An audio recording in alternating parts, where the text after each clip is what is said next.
नमस्कार।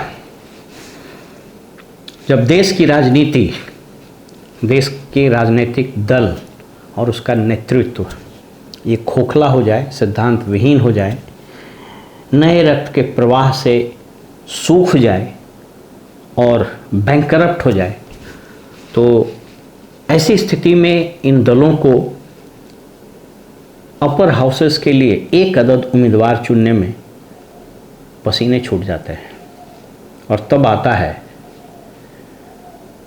Non serious ड्रामेबाजी करने वाले लोगों का चयन, वैसे लोगों का चयन जो भीड़ खींच सके, अपने ओजस्वी भाषण, करिश्माई व्यक्तित्व, अपने राजनीतिक चरित्र, अपने कर्मों से नहीं अपितु अपने रीलबाजी से, उटपटांग हरकत से। हर पार्टी इसी में शामिल है, कोई पार्टी अछूती नहीं है। भारतीय जनता पार्टी ने किस आधार पर रवि किशन, मनोज तिवारी, मैथिली ठाकुर और न जाने कितने ऐसे, कंगना रनौत, इन लोगों को दिया। ये सब लोग जब भी अपना मुंह खोलते हैं तो हंसी का पात्र हो जाते हैं। बड़ा तरस आता है, बहुत दुख आता है, बहुत दुख होता है। कदाचित संविधान निर्माताओं ने अपर हाउस की कल्पना करते हुए कभी ये नहीं सोचा था कि पवन सिंह जैसे लोग विधान परिषद के सदस्य बनेंगे।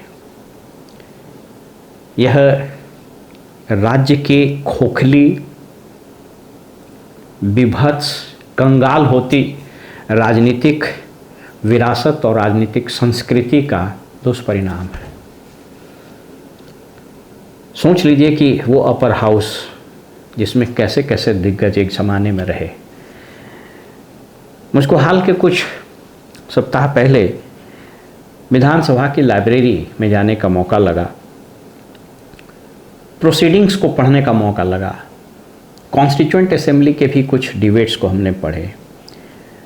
जो पुराने वहाँ स्टाफ थे उनसे जब पूछा कि ये लाइब्रेरी इतना वीराना क्यों लगता है, उन लोगों ने कहा कि सर वो दिन लद गए जहाँ और जब विधायक और स्पेशली एमएलसीज आके घंटों पढ़ते थे, नोट्स बनाते थे और जनता से जुड़े सवालों को, संवैधानिक विषयों पर, कानूनी मसलों पर, समसामयिक घटनाओं पर तार्किक तरीके से अपनी बात रखते थे।